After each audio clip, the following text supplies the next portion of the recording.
device.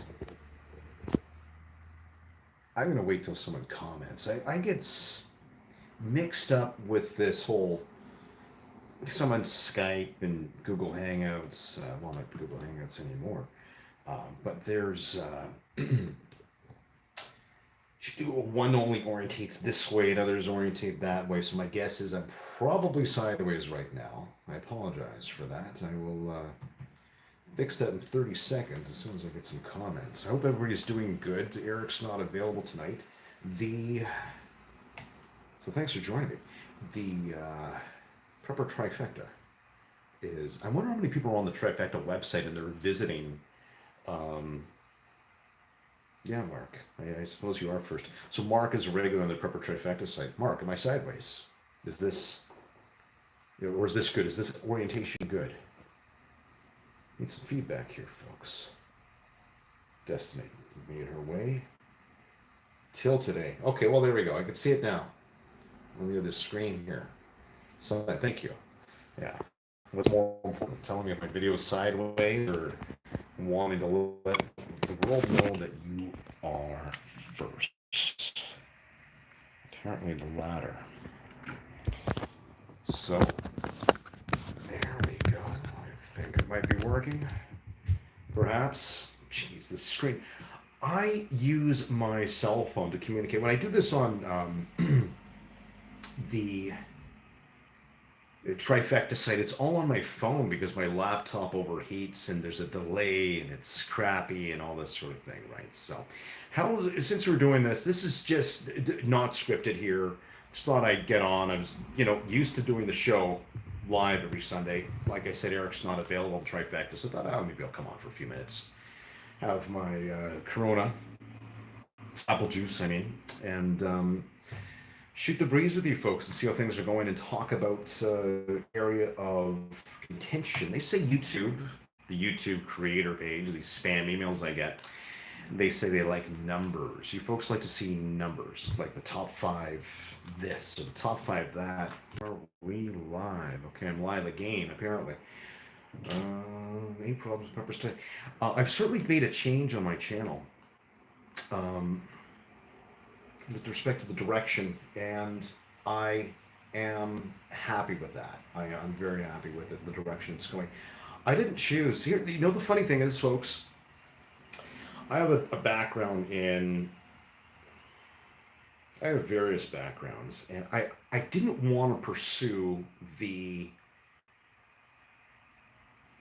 this lineage where other prepper channels are going. They've got 100K subs, and it's just product reviews. It's fear mongering, or it's some sort of shock value in the title, or any combination of the three, really, right? So the title could be like, "It's over," or "I'm done, I'm out of here," and or "Do this or you will die." Or here's the 10th knife review and you have to purchase this knife.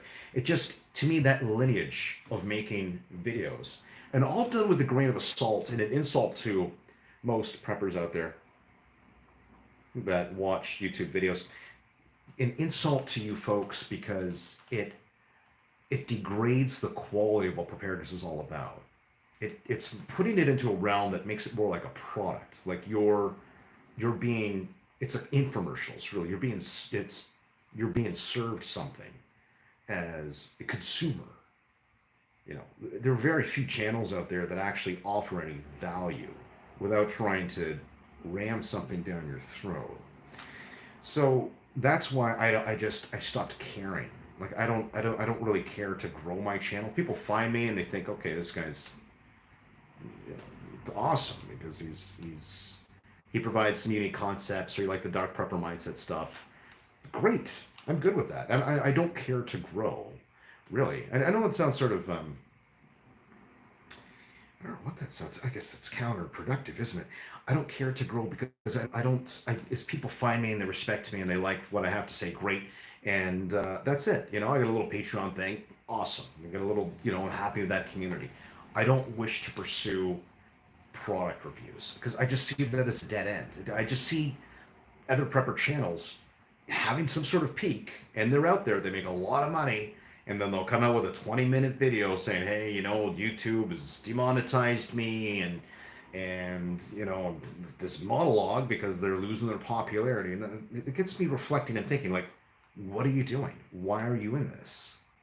Is this about money? Is this about popularity? Is it a popularity contest? Got 100K subs, does it mean you're an expert prepper? There's a lot that aren't. There's a lot that haven't spent a night out in the woods alone. Yeah. But anyways, you guys, I've got a smart audience. You don't need to hear this.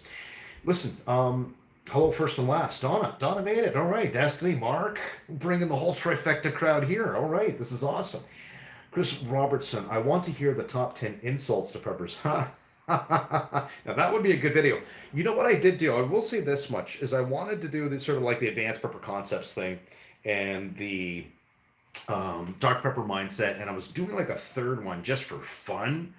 Like, I was going to go down this lineage of thought where it was going to be like, if you had to bug out with what's that idiot's name, the guy that lied about the rope and the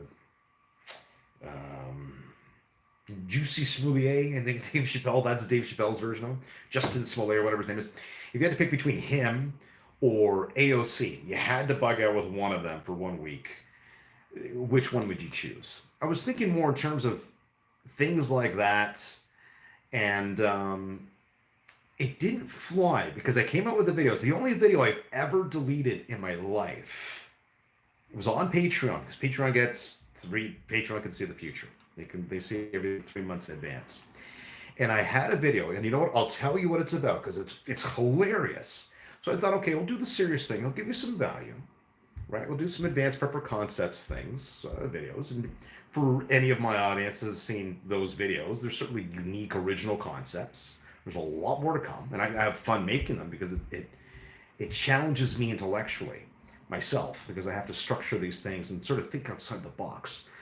So you got that. You got the dark prepper mindset stuff. There's a sick, twisted crowd of you people that love this sort of batshit dark, nefarious stuff that I call dark prepper mindset. So you got that. And I thought, for fun, for entertainment, for fun, we would do this sort of off-the-wall stuff where I'm not selling a product, I'm not using fear-mongering, and I'm not using any like shock to the system. Just pure entertainment.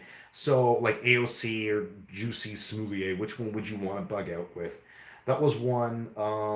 The Walking Dead one, which is still on my channel. Like, who's the hottest chick in The Walking Dead? Which Batman would make the best prepper was another. That was never. I never created that. These were titles that I had. The one that I had was called, I've got the video here. Maybe I'll release it. This is terrible. And I'll tell you why I banned it or why I removed it. It is called, just the folder's called Which Lesbian Actress. And let me go to the thumbnail. And I don't think it's anything. It's just a picture of them. Yeah.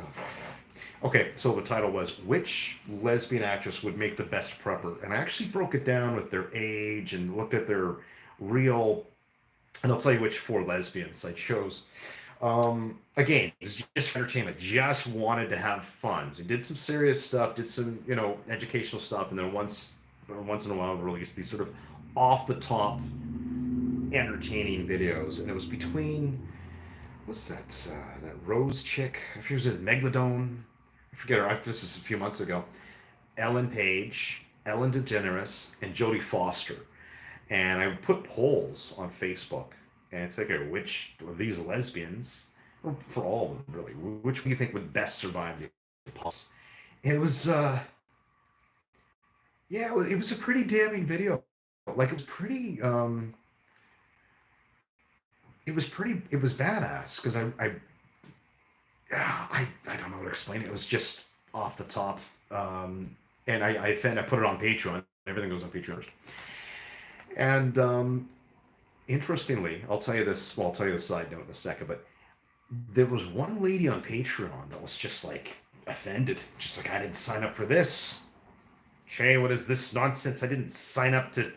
Which lesbian actress would make the best prepper or best survive the apocalypse? So I took it down. I thought, forget it. I could go down that lineage. I could have done that and created other sorts of satire, page prepper related content to gain notoriety or gain some sort of fun within the community. But then I thought, why? Like, why waste my time doing that? I'll focus on the dark prepper mindset stuff and the advanced prepper concepts, and that's it. I'm happy with just doing those two things because it's. Hello, Michael. It is Jody. Mark Olson says Jody, and did she win? I forget. I haven't seen the video. I forget. Um, but one gentleman had a great comment on Facebook with respect to Jodie Foster. He said something like, I think I've got a screenshot of it. Hilarious. Ruby Rose, that was the other girl's name. Ruby Rose. Flip Joel. I even got it titled in my folder here. It's called Flip Jodie. Is the screenshot, and it says, "I could flip Jodie. Just get me alone with her on a mountain." That's beautiful. It was hilarious, but it was too much. It's too graphic. It upset the crowd, except the Patreon people. And this thing called Patreon, I mean, it's people that, for all intents and purposes, they like you, right? So if you're upsetting people there, and okay, that's nice, Mark. I was reading something there about harvesting a hog. It's just like the trifecta. It's just me talking, and you guys are in your own world here, in the chat window. The if I'm upsetting people that actually give me money, then I thought, okay, maybe this is a bit too much. So I'm going to be sticking with just advanced prepper concepts and our prepper mindset. I might introduce the argument survival experts thing again, but it never seems to do very well because it's sort of how can I say this? There's certain preppers I'd love to, I don't want to say attack, but just call them out on their bullshit. Like, point out the gross atrocities, the misinformation, the grotesque lack of experience, but pretending to be a professional and an expert, pretending with your video production, but it's difficult because if I do that, then some of you people will cry and piss your pants and get upset at me, right? Because you have this homage, you have this loyalty with certain people in the community. So, what do you do? What do you do?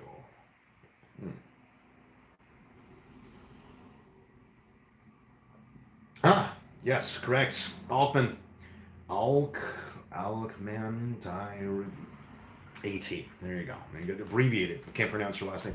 Not referring to him as Elliot Page is a felony hate crime in Canada these days, isn't it? That is correct. We have a pussified government in which, the first time in common law, the onus or the burden is put on the individual to, I don't say thought control, but you are required to identify people with their specific pronoun. It's a very, for somebody that's borderline computer Asperger's Vulcan data driven rational type of guy. It's just the way I'm sort of wired. It's very contradictory because what's to say somebody just makes something up and say I identify as a narcoleptic turtle, or I identify as a dirty beach blanket. There is a law that says you are required, in Canada, there is a law that says you are required to call me that. And if you don't, then bad things will happen. It is very odd to me. There was one dude, I want to say this was in Alberta, Canada, genius. Just like genius. This guy, you know what this guy did? He went to the licensing office and said, hey, you know what? I'm a girl. I identify as a girl. Okay? It's the law, you know what? So, mofo, change my license. And then he called his insurance company. And he says, hello, insurance company.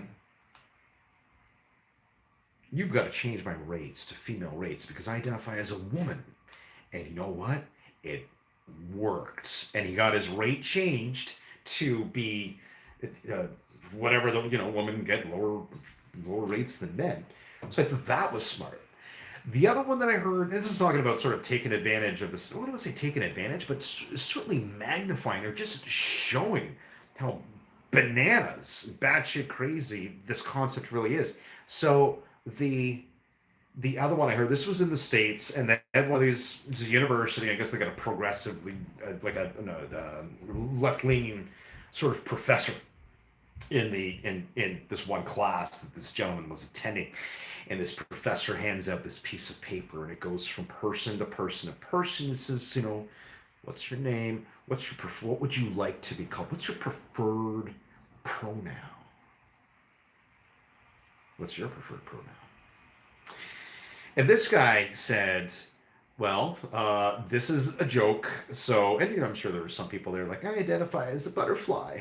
I identify as, leotards. And they're legitimately feeling these feelings. And this is what they wish to be identified. Very, very, this guy said, Your Majesty. And it was a joke to him. But he played the serious cards as well. I identify as Your Majesty or His Majesty. And that's the card they had to play. So everybody had to call this guy Your Majesty. It's beautiful. It was genius. Absolutely genius. The ones that I love, though, too, is the shirts that they have. There's lots of memes on this on Facebook. I don't go on Facebook anymore. I actually got one post. I'll share it with you. One post from Facebook this year. Because there's an important message. Must be important if I've only posted once. Lost my train of, oh yeah, Facebook, social media, and they've got the gender shirts, right? I identify as a penguin, right? And then when you go to they take a snapshot of the checkouts and the size, right? So it's a feminist, probably extra large. But underneath that, it says choose your gender, but it only shows two genders, right? This is male or female for the shirt. So, I mean, their system isn't complete, that's for sure. So, my only post on Facebook, I will read to you. I don't go on Facebook's a waste of time. I mean, if you think about it, it's a system designed to get endorphin hits. Really, I mean, you're scrolling just like any other type of social media. It's really a system. First off, it takes away time, our most valuable resource. Secondly, it's designed in such a way that we have this sort of epic battle happening between companies right now that are actively trying to compromise deeper parts of your brain to keep you engaged. So much so that what you're seeing on the screen is you're fighting with different types of artificial intelligence. Basically, when you're dealing with social media, there's a lot of magic that happens with respect to what you see and when you see it that I don't think a lot of people appreciate. Okay, I'm going to read this post, go through this list, and then you guys are going to have a fantastic evening. I'm going to okay, sorry, something happened. So reconnecting, it disconnected. Ladies and gentlemen, how's my audio, by the way? How's my lighting? And how is the auditory? My strong suits. Just wondering, is like, give me a score out of 10 here, if you don't mind. I tried to upgrade my audio game. Thank you, Chris. Great is good. Okay, yeah, apologies. When not buffering. I just took off my Wi-Fi, so I'm going to go direct. I don't know. It's always seemed to be some sort of technical difficulty. Okay, Facebook post. Then we're going to go through the 8 points, and then we're going to have a Ram Jam powwow, and you guys are going to tell me what you think of the 8 problems with preppers today. So the post is very simple. And I have to be this way. I mean, I've got a network, the Ontario Prepper Survival Network, and there's a lot of individuals that have quite the spectrum of beliefs and degrees of, thank you, first last, buffering is an issue, hopefully it's been fixed, degrees of opinions, I should say. So, due to the fragility with respect to, this is the only post I've done on Facebook this year, by the way, if that means anything to anybody. Due to the fragility with respect to the psychology of people today, I no longer have an opinion on religion, politics, feminism, basically everything. I'm moving forward in silent mode because of my interest in teaching preparedness supersedes engagement with respect to the diversity of varying existing belief systems and will remain impartial and otherwise unbiased in everything in terms of my personal opinion. It sounds very dry, doesn't it? It's consistent with my personality, I suppose. In other words, some of you people are a little too goddamn sensitive for me. I'm learning. I know. I'm a little robotic and a little computerized and a little, oh, well, the structure. So that's why I had to put that last line in there and make it more real. The people that just want to get the direct message. And that's the way I have to be. I've met a lot of kooks over the years. Talking with my buddy about this over the phone, and this is a great segue into the 8 Problems with Preppers today. I met some dude years ago. This is like 10 years ago, and being somebody that's a part of a meetup group that actually meets preppers, engages with them, and talks with them on a more personable level, you see a lot of insight that you wouldn't otherwise see through. You can't see through comments. You won't see transcended through videos of other prepper channels. It just doesn't exist. The sort of unique context of the scenario, the situation, one-on-one. It's much more real, and you learn things too. You can look at all of you can get on social media, Facebook, or YouTube videos and learn a skill or see something, but it's another to actually do the skill firsthand in the forest and create that trap, create that hitch, have the experience of getting your hands dirty, making that deadfall or figure, like going out and using the resources around you. There's information that just can't be transcended through videos, and this is what boggles my mind with people on social media is they'll post shit like 20 different tarp setups, right? Or 8 different pitches or knots that you should know, or something that's informational. Oh, here's a meme on 10 wild edible plants, or what you can do with how to cook cattails or whatever, but they don't actually know how to do it.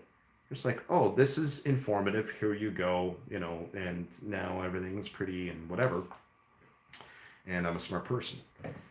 It's very disingenuous. So great segue into the top 8 problems with preppers today. Number 1, doom and gloom mentality. There's a lot of people that that are in this movement that have a very doom and gloom. Their lens of how they perceive life in general is dark. It's not positive. There's not a lot of smiling and preparedness in a lot of these individuals that I've foreseen, the majority of them that I've seen. Beer's going down really, really good. Number 2 is driven or motivated by fear. And this is why a lot of channels do good, because preparedness, for the most part, is it can be fear-based. The clock turns on. The shell of your mind gets broken when it's like, holy shit, what do I do? What happened? Like, if a disaster happens, do we have enough food? What do I do about clean water? And then it spirals into this endless what ifs. And for some people, it doesn't end. It's just this. Got these new headphones. Shite. Keep popping out. Shows you how good they are. I gotta keep doing this, It's my ear. Unless my eardrum is shaped really funny. I'm gonna stick with shitty headphones, shitty earbuds. It spirals into an endless cesspool of questions, because if you can't break that fear wheel, that mentality, then you're always going to be stuck in that That what if? Well, what if we don't have enough water? Well, what if we don't know this? Or what if this? Or what if that? The questions are multiply. There's this inertia of what ifs that never get ended. It just becomes exponential. I see a lot of people that get stuck in that. Fear porn is what my local news does. This is from AT. The common household item, we will kill you. Tune in at 11. I would say that, TV, local news is a very simple formula. And it's become so obvious over the years that most people have figured out, which is that it's always presented as we are the authority. If you don't listen to us, bad things will happen. And unfortunately, fear sells. I mean, it's what drives the media. So when I say driven or motivated by fear, it's unfortunate because it supersedes enjoyment of life. It's not a good thing. Imagine spending the next 20 years feeling afraid for something that's never going to fucking happen. Number 3, 8 problems with preppers today.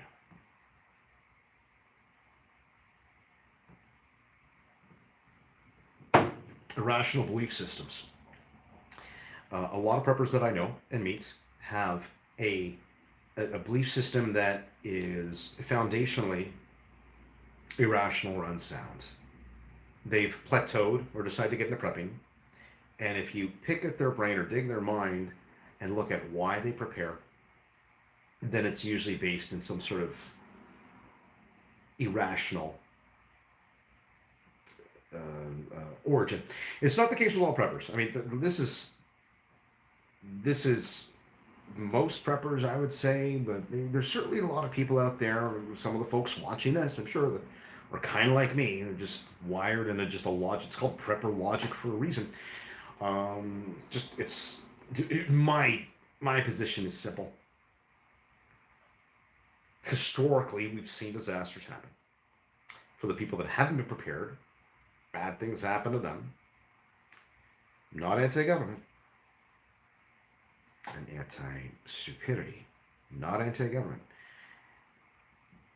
Governments, unfortunately, have proven over and over again to be incompetent with respect to their reactions, slow to react, lethargic to react to scenarios. And if and when they do, it certainly is not to any sort of degree that is competent. Excuse me. Or what's the right word here? Fulfilling, or like, well, we can just look at COVID, for example. There's multitudes of incompetencies. So that's why I prepare. It's just, the irony is I don't even think anything is necessarily going to happen. Number 4, there's a lot of mental instability. There's a lot of mental instability with preppers out there. There are people that have that are delusional in their thoughts. There are people that are paranoid. There are people that are very fixated. I guarantee, if we did a sort of an impartial, unbiased mental health study across North America, I don't know how many preppers there are. I think years ago I heard one quote was like 3 million. It's probably a lot now because of COVID. It certainly feels validating to a lot of people, I'm sure, when COVID started.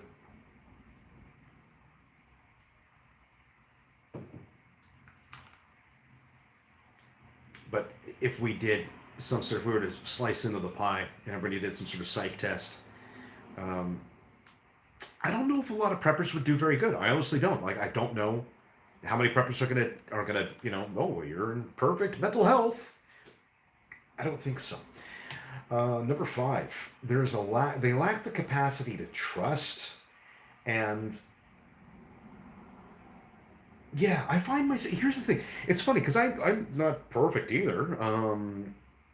I certainly find a lack of capacity to trust, not even so much because of the prepper stuff. I'll give you an example. I had what's called, it's Emergency Management Ontario. I'm in Ontario, Canada. I'm here in Canada. And for those that don't know, we've got provincial, the equivalent to your state. assuming most of you are watching from the USA, uh, and regional emergency preparedness individuals.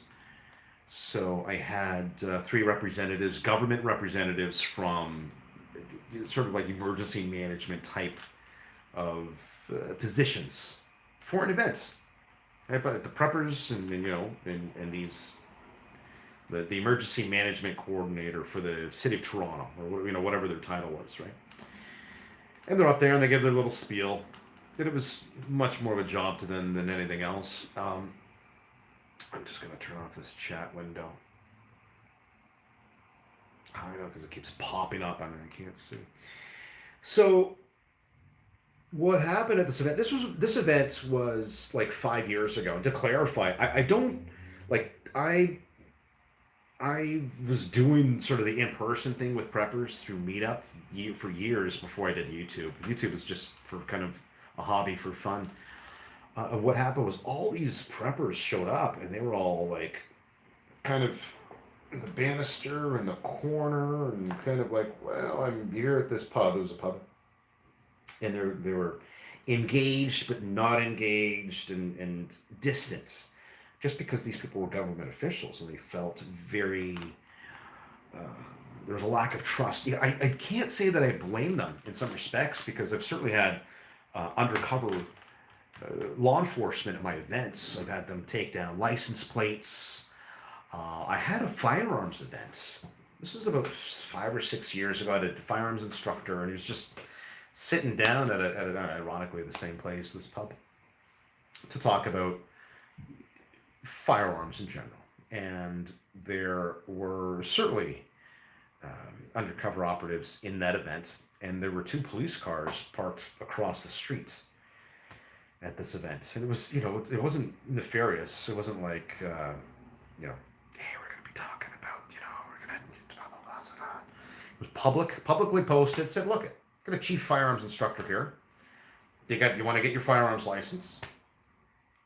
Come sit down. We'll have a powwow. You order, your chicken parm, or have a coffee or whatever, and that's it. People that didn't have their firearms license showed up and they had questions. That was it. Nobody took out a 45 and put it on the table. But because of that disconnect socially, there was this huge lack of trust. There is a presupposition with respect to the government stance that I've seen, and I know this because I know people inside the government, that their position in terms of knowing or wishing to know about preppers is by default they already put you in a certain category, unfortunately.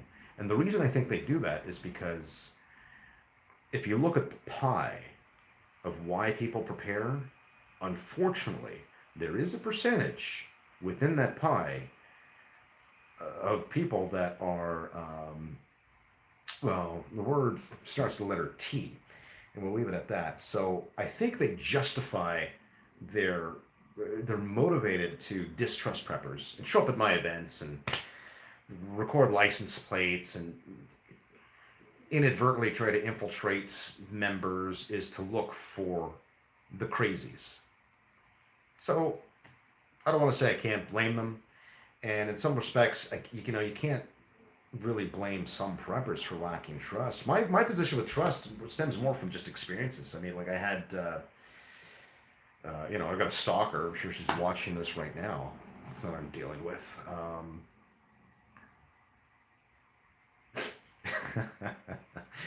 There's some crazies out there. That's all I got to say. Number 6. I'm going to keep this rolling on here. That's all I got to say about that. Financially incompetent. Financially incompetent. So what I mean by financially, that's a problem with preparedness, is they spend money irrationally. People are already poor with money as it is. If you're a prepper that doesn't really know the bigger picture, look at things objectively, step outside the box, look at the whole picture, then you're going to aimlessly spend your money in ways that are not going to best serve you. There are certain areas of preparedness. There's a lot of areas of preparedness. If you're focused on one area and you're investing, uh, you know, 40% of your finances are invested in resource XYZ, and they're not spread out or purchased evenly, then that's not good. Not only that, but the amount of money that you invest in general. If you make $1,000 a week and you invest $800 into preps, um, that's not good. That's not good. I think a big part of, I don't have this on the list, but one big part of the problem is people equate purchasing, like buying products, to preparedness exclusively. This is to say that if you are a prepper and you purchase things, oh, there's a link from Eric. Oh, Eric just emailed me here. Your all right. Okay. Anyway, I'll tell you about Eric in a second. There is there's a disconnect there psychologically, where their preparedness time, even their time, how you spend your time. If we were to break down the average prepper's time, it's Sunday night, say the last 7 days, North America, we sit everybody down, right? We got this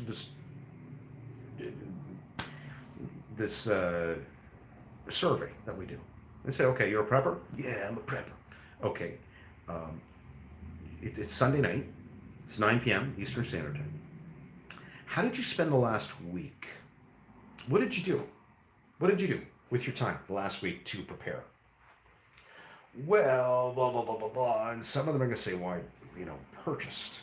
And they equate that. That's the conclusion. That is the finale. Well, I bought a bunch of this. Yes. Yeah, you should, you certainly should have some resources on hand. But that's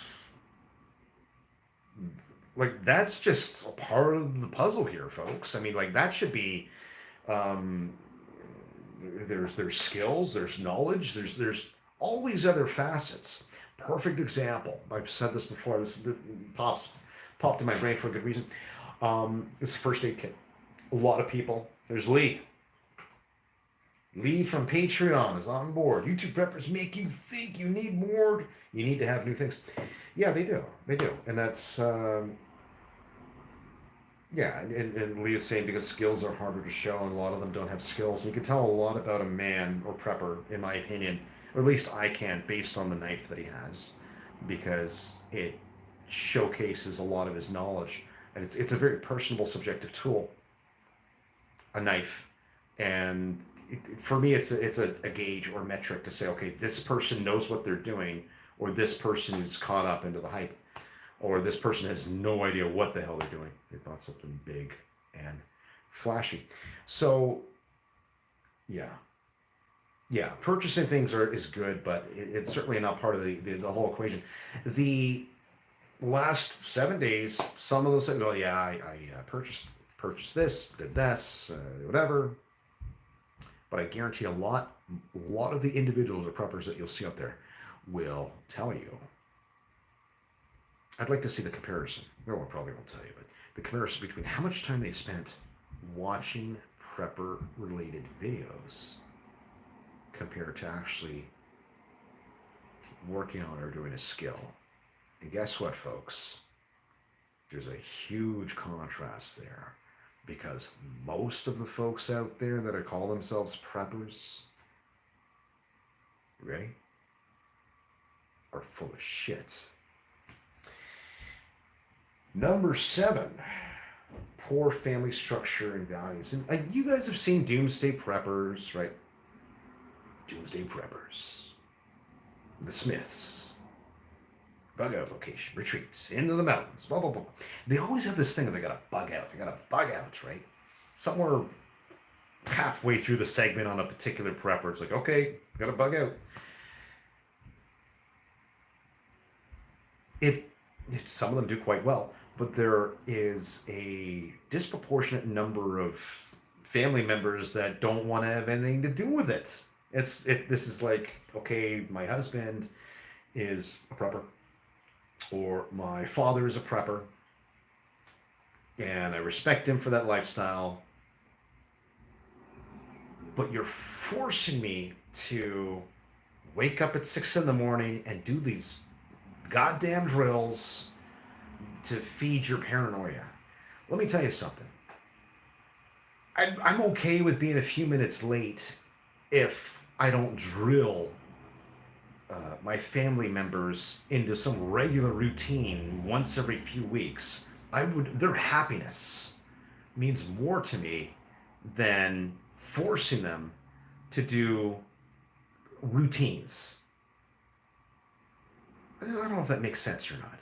But for some of these preppers, they feel like they need to engage their children, especially, to, god damn, headphones, engage their children to go through these routines and smack it out. Get up, and time it, and all this other nonsense. And it's just not for me. Look at that's subjective. Maybe that's certainly open to debate. That particular concept. It just, look at, if we're ahead of the game, okay. You got some stores. You got a bug out bag. You got a decent knife. You know how to start a fire, right? You got a couple ideas on where you're gonna go.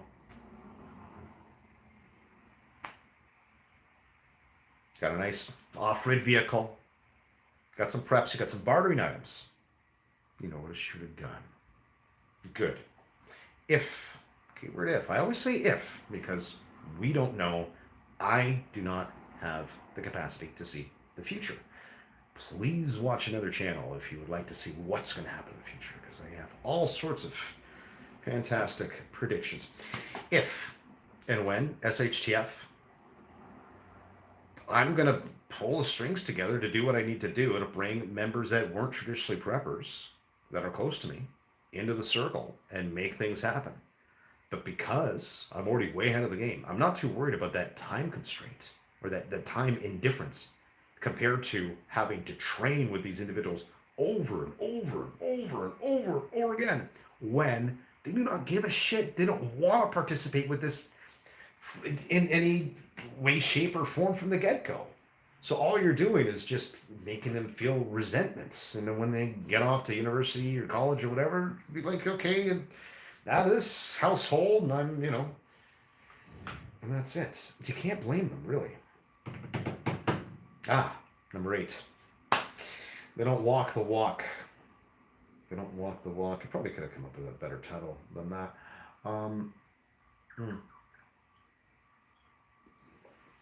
Preparedness is above and beyond how much you have, how much skills you have, but it's also physical endurance. It's also taking care of yourself. There's a lot of preppers that smoke. There's a lot of preppers that are overweight. There's a lot of preppers that do not take care of themselves physically. And it's certainly, it's reflected in their lifestyle. So it's counterintuitive or counterproductive if you're that serious. And a lot of them will blow it off. They'll just, got my AR. Anybody comes up to me, and they'll give you this sort of alpha male pound my chest sort of mentality that, it doesn't matter, because, and that's fine. They can certainly retort and say whatever they want. I don't care. But for somebody like myself that is wishes to embrace all aspects of preparedness, it's an ongoing thing about putting forward the best version of yourself that you can, and that includes physical health. I'm certainly guilty of it. I'm certainly guilty of, I'm not a messiah when it comes to preparedness. I mean, I'm guilty of some of the stuff on this list myself. I used to smoke years ago. I don't anymore. But it's difficult to take somebody that says they're very serious about preparedness, very serious, when if you look at how they spent their time in the last month, and 90% of their time when it comes to prepping is watching videos. And if you were to look at those videos, there's no value. There's a product, there's infomercials, there's fear mongering, There's sort of the shock stuff.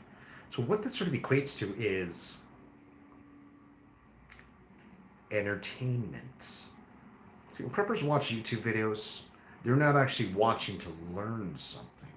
A lot of the preppers out there that watch these bigger channels are watching to be entertained.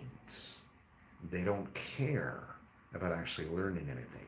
They simply like the person that is sending the message, and they're happy to purchase whatever bullshit garbage product that they're offering because they like the person. So don't tell me you're a prepper if you're watching some of these channels, because you're not. And I'm not angry or anything. I'm just calling a spade a spade. This is the way it is. This is such as the nature of preparedness. And that's it, folks. I mean, one last thing I'll leave you with. I mean, I've seen a lot of weekend warriors over the years. There's certainly a lot of weekend warriors.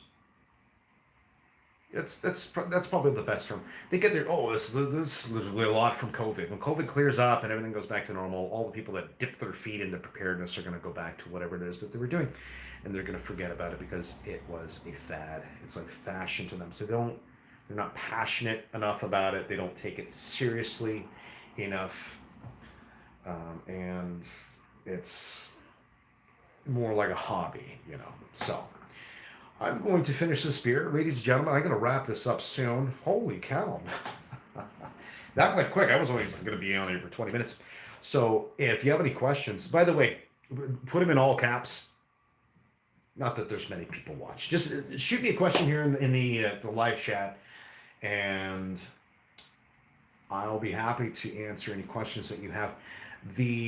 Eric got an email and says, "Hey man, I apologize. Just got hung up. It was late getting back.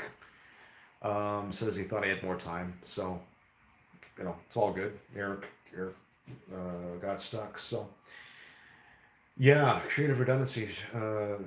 It certainly does go by quick. And it's fun. I guess, I was all psyched up. I'm here. I was like, why not just come on live? I don't usually like to. I'm going to do a bit of a reset, I think, in September with my channel, with a lot of different things. And go for, cheers to you, OG Skywatch. Go for more of a gray man approach, a little bit underground. So,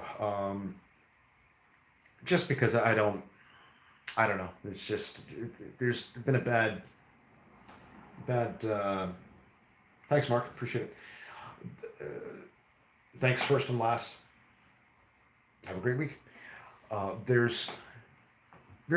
go back to the the capacity to trust, because that's something I'm dappling with as well. Probably because there's a lot of the crazy out there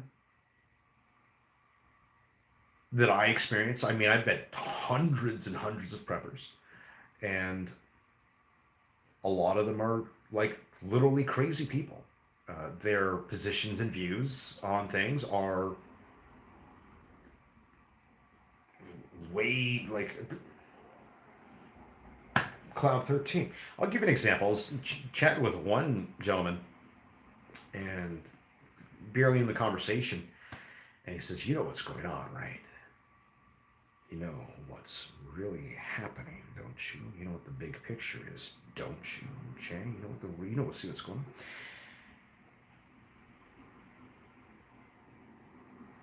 I was like, "What the fuck are you talking about? What are you talking about?"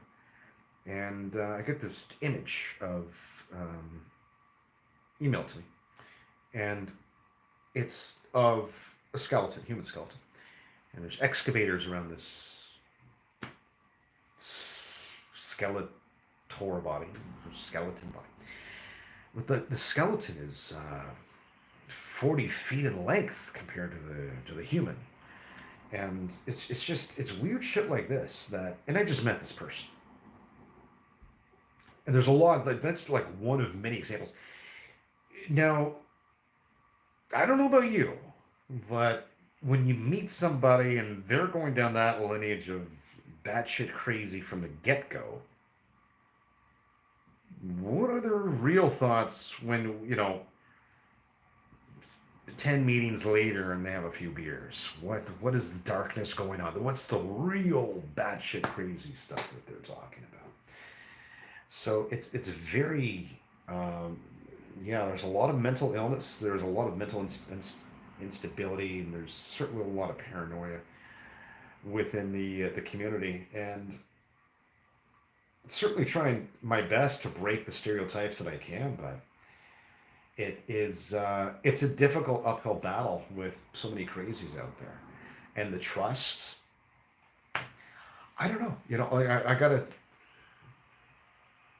It's like this. It's like this. Take this concept away and bury it in the back of your mind. When you talk about preparedness, you have a choice. I don't really have a choice. I'm sort of put myself out there. All of you have a choice. Remove prepper from your vocabulary. Dismiss. Break it. Push it down to the point where it's like, it's more, more into bushcraft. Play it down. I would play dumb. Preppers, no. I like camping. I got into this for camping because camping's fun. Everybody likes camping. And be slow to hire. Bring anybody on your team. Be very, very slow, because the perfect analogy is like making a soup. If you make soup, you can always add. You can add to a soup. Have you made soup? I don't know. Have you made, stew, whatever. You're making something, right? Soup is probably the best analogy because it's, once it goes in the soup pot, then that's it. You're done, right? You can't subtract. So similarly, with respect to preparedness, you can always reveal information. You can always reveal where you live. You can always reveal how many firearms you have. You can always reveal certain strategic plans, bug out locations, internal networks, who you're connected with, plan B, plan C. You can never remove that information once you share it. So be very careful with who you talk to and what you say. It's not a lack of trust. It's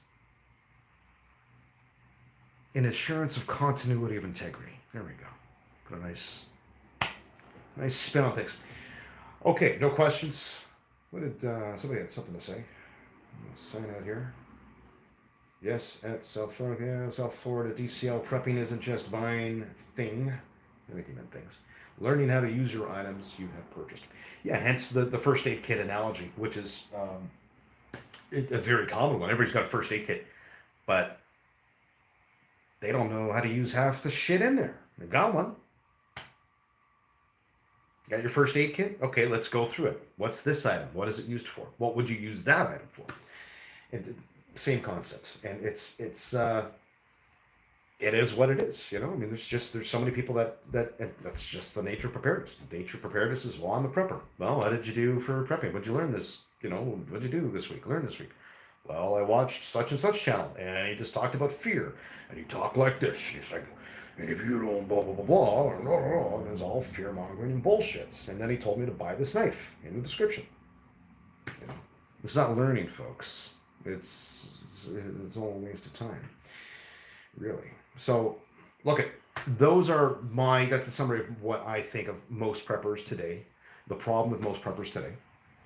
And that's my list. And, it is what it is. And it's just the way it is. Now, I would probably say it's maybe about 70% of preppers are a part of this pool, or this delusion where they don't actually have skill, or they don't actually they don't actually prep. I mean, they purchase items, but that's it. That's all. That's their whole game, is just purchasing items. 70%, I would say.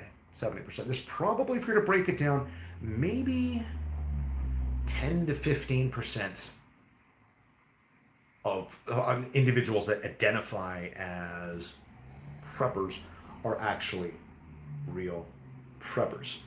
So, just my 2 cents. Agree, disagree, always up for civil debate. I don't think I'm going to leave this video up too long. I probably delete it in the next 24 hours, so don't be offended. Thanks for joining me, guys. We'll see you in the Trifecta next week. And hey, I got a Patreon page. It's 3 months in advance for concepts, for the advanced prepper concepts and dark prepper mindset. It's the only channel or avenue that I'm doing besides the YouTube stuff. So, and if you're in Toronto, Ontario, we believe it or not, I actually do real skills in real life. So we're doing it. I'm doing a big workshop on shelter building next Saturday. So feel free to join me there. That's through OntarioPreppers.ca. And that's going to be good. I'm going to do some tarp stuff, maybe a couple debris shelters. I'm going to work on some hitches. I'm going to show you why, as an example. Here's some extracurricular fun research for anybody that actually wants to learn something. Why the Pheromone friction is more effective than the taut line hitch. Because taut line hitch is a Boy Scout hitch, is effective for tightening corners of your tarp, but it's not very good in terms of undoing the knots. A Pheromone friction is comparative for tightening, but it has a very effective quick release pattern. So there you go. There's your useless knot trivia that 99.9% of you will ignore. Ladies and gentlemen, thanks very much. I had fun today. It was good. It's good. We'll see you on the preppertrifecta.com next week with Eric. And have a great evening. Appreciate this. Cheers.